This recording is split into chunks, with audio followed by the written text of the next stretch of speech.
For most of human history, no single place controlled the world. Power rose and fell. Empires came and went. Then something strange happened. A small corner of the planet, crowded, divided, and often at war with itself, began to dominate almost everyone else. For nearly 300 years, Europe didn't just influence the world. It ruled it. If you want to understand modern money, modern power, and why the world looks the way it does today, you can't skip this story. By the year 1500, Europe was not the richest region on Earth. China was larger, more advanced, and more stable. India produced enormous wealth. The Ottoman Empire controlled key trade routes. Africa had powerful kingdoms. Europe was fragmented, relatively poor, and constantly fighting itself. And yet, by the early 1800s, European empires controlled most of the world's land, trade, and wealth. The question is not what happened, but how it happened. Before we go deeper, if you enjoy deep but simple history like this, consider liking the video and subscribing. On Finance Historian Time, we focus on explaining big financial and historical shifts in a way that actually makes sense. It helps the channel grow, and it helps this kind of content reach more people who care about understanding the world. Europe's rise did not start with armies, it started with ships. In the late 1400s, European kingdoms were desperate. They depended on Asian goods like spices, silk, and precious metals, but the land routes were controlled by others. Every middleman took a cut. Prices were high, profits were limited, and Europe was stuck at the end of the chain, so they looked to the oceans. Not because they were brave explorers by nature, but because they had no better option. Portugal was one of the first to move. Small, poor, and boxed in, it invested heavily in navigation, better maps, better ships, better understanding of wind and currents. These were not accidents. They were long-term state projects. Slowly, Portuguese ships reached Africa, then India, then Southeast Asia. They didn't conquer huge lands at first. They controlled ports, choke points, trade hubs. That alone shifted global trade. Spain followed quickly. And when Spain reached the Americas, everything changed. Not because of gold at first, but because of scale. Entire continents, previously unknown to Europe, were suddenly pulled into European systems. Silver from the Americas flooded global markets. European powers now had something they never had before: liquidity, money that could be used to buy armies, fund wars, and expand trade even further. But here is something important. Europe didn't rise because it was united, it rose because it was divided. Dozens of states competed constantly. If one kingdom failed to innovate, another would copy and improve. If one ruler blocked trade, merchants moved elsewhere. Competition forced progress. No single authority could freeze the system. This competition created a unique relationship between states and merchants. Kings needed money. Wars were expensive. Merchants had money, ships, and networks. So deals were made, charters were granted, monopoly rights were sold. Private companies were allowed to act like mini-states. This was new, and it mattered more than most people realize. The Dutch East India Company is a perfect example. It wasn't just a business. It could wage war, sign treaties, and control territory. It raised money by selling shares to the public. Ordinary people could invest, risk was spread, capital grew faster. This wasn't just trade, it was a new financial system. Europe began to combine three powerful ideas: long-distance trade, military force, and finance. No other region fused these elements in the same way at the same time. China had trade, but limited private military power. Empires had armies, but less flexible finance. Europe put them together. Then came institutions, banks, stock exchanges, insurance. These sound boring, but they changed everything. Insurance made risky voyages possible. Banks made large projects affordable. Stock markets made capital flow faster. Power was no longer limited to what a king personally owned. It was multiplied by networks of investors who expected returns, not loyalty. At the same time, Europe exported violence in a very specific way. Instead of endless internal wars, European states increasingly fought overseas. Colonies became pressure valves. Resources, labor, and profits flowed back to Europe. Losses were spread across empires, not concentrated at home. Another key factor was knowledge. Europe aggressively collected information. Maps, local customs, trade data, and military intelligence. Colonization wasn't blind, it was systematic. Europeans wrote everything down, measured everything, classified everything. Knowledge became power, and power reinforced knowledge. Religion also played a role, but not in a simple way. Missionaries often arrived with merchants and soldiers. This created moral justification for expansion, but it also created schools, translations, and local administration. Cultural influence followed economic control. Language followed trade, law followed investment. By the 1700s, Europe had built a global machine. Raw materials flowed in, finished goods flowed out. Profits stayed largely in European financial centers, London, Amsterdam, Paris.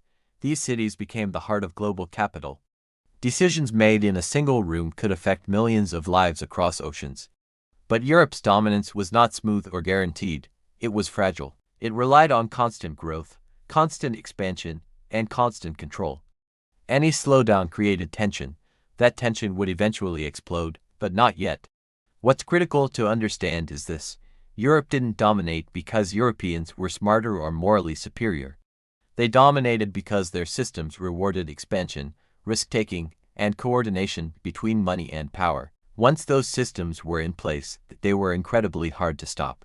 And here's the hook for what comes next: the same systems that allowed Europe to rule the world also planted the seeds of its decline. Industrialization would supercharge European power beyond anything seen before, but it would also change the balance forever. By the late 1700s, Europe was already powerful, but what came next pushed that power into a different league. This is the moment when dominance turned into dominance at scale. The Industrial Revolution did not just change how things were made, it changed who controlled the future. For thousands of years, wealth depended on land, labor, and trade routes. Production was slow, output was limited by human and animal strength.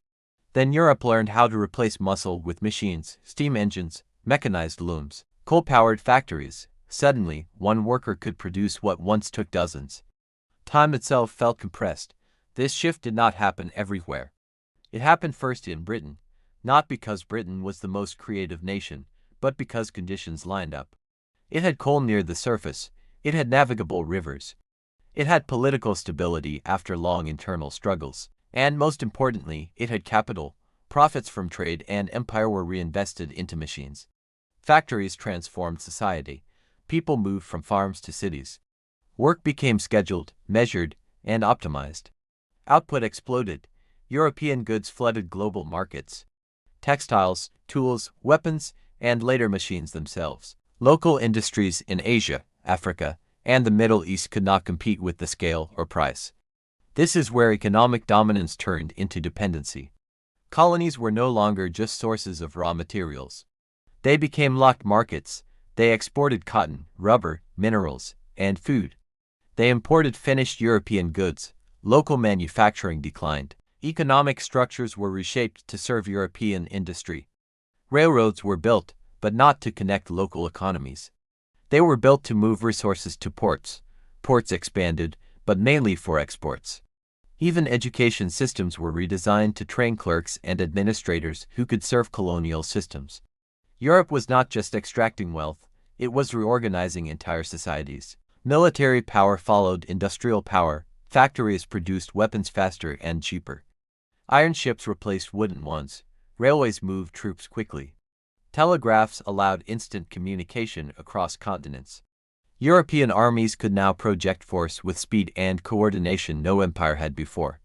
When European powers faced resistance, the gap was brutal. Traditional armies stood little chance against industrial firepower. Battles that once would have been uncertain became one-sided. This reinforced the belief inside Europe that their dominance was natural and permanent. But underneath the confidence, new tensions were growing. Industrialization created extreme inequality. Wealth concentrated in financial and industrial centers. Workers lived in harsh conditions. Labor unrest grew. Ideas like socialism, unions, and political reform spread. Europe was powerful abroad, but unstable at home. Competition between European powers also intensified. Industrial capacity meant the ability to wage total war. States began measuring strength not just by territory, but by steel output, coal reserves, and factory production. The same system that made Europe rich made war more destructive. Empires expanded faster to secure resources. Africa was carved up in a matter of decades.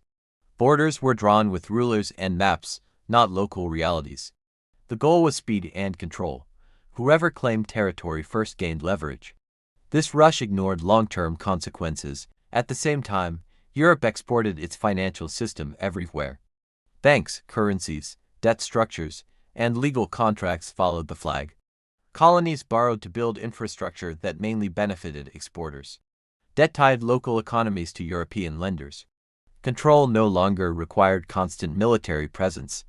It was embedded in balance sheets.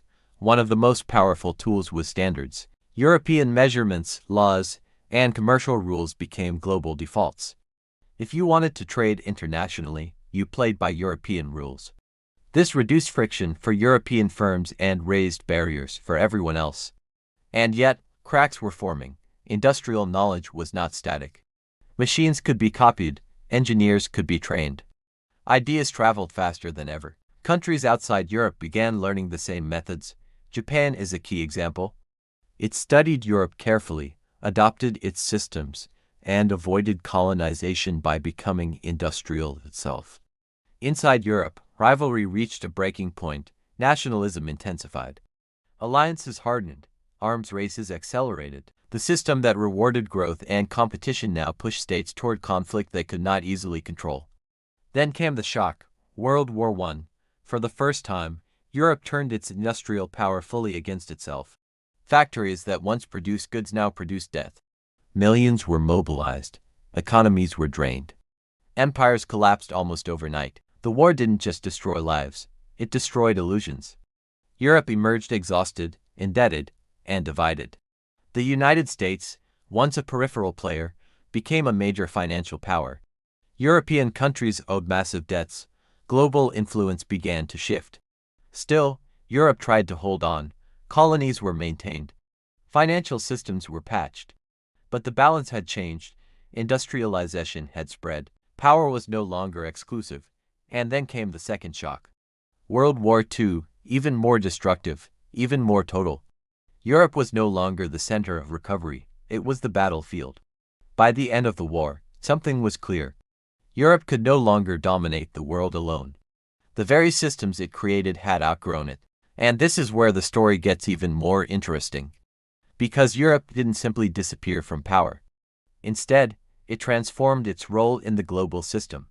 When the dust settled after World War II, Europe was no longer the center of the world it once ruled. Cities lay in ruins, economies were shattered. Empires that had taken centuries to build unraveled in just a few years. Britain and France were victorious on paper, but financially exhausted. Germany was destroyed. The old model of European dominance was finished. But here is the part many people miss. Europe did not lose power overnight. It changed the way power worked. The age of direct empire was over. Holding colonies by force was too expensive and politically impossible. Independence movements were rising everywhere. But the systems Europe had built did not disappear with the flags. They remained embedded in global trade, finance, law, and institutions. After the war, two new giants took center stage. The United States and the Soviet Union. Europe was no longer the main actor. It became the arena and the architect at the same time. American capital helped rebuild Western Europe through massive financial support. The goal was stability, markets, and political alignment. This reconstruction tied Europe tightly into a new global order. Former colonies gained independence, but inherited economic structures designed for extraction. Borders, currencies, legal systems, and trade patterns still reflected European priorities. Many new nations remained dependent on exporting raw materials and importing finished goods. Political control ended, economic imbalance remained. This is where Europe's long shadow becomes clear. Global finance still operated through institutions shaped by European ideas. Banking practices, contract law, corporate structures. Even today, much of international trade relies on frameworks developed during Europe's rise. Europe also took a different path internally. Instead of competing endlessly through war, it chose integration. Former rivals began to cooperate economically. Coal and steel, once tools of war, became shared resources. This slow process eventually formed the European Union. It wasn't about empire, it was about preventing collapse. This shift tells us something important. Europe learned from its own destruction. Power through domination had limits. Stability required cooperation. The same region that once ruled through conquest now tried to rule through rules. Meanwhile, global manufacturing shifted. Asia industrialized rapidly. China reopened to the world and absorbed production at massive scale. Supply chains stretched across continents. Europe remained wealthy, but no longer dominant. It became one node in a larger system. Yet influence does not always look like control. European cities remained financial hubs. European standards shaped regulation. European companies still played major roles in global markets. Luxury goods, pharmaceuticals, engineering, and finance remained areas of strength. More importantly, the European way of organizing economies became normal. The idea of nation-states, central banks, commercial law, and corporate governance spread worldwide. These concepts feel neutral today, but they were born in a specific place, during a specific rise to power.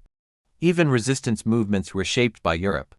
Nationalism, socialism, and modern political ideologies all emerged from European history. The tools used to challenge European dominance were often European ideas themselves. This creates a strange paradox. Europe lost its empires, but won the blueprint. The world stopped being ruled from Europe, but continued to operate on systems Europe helped design.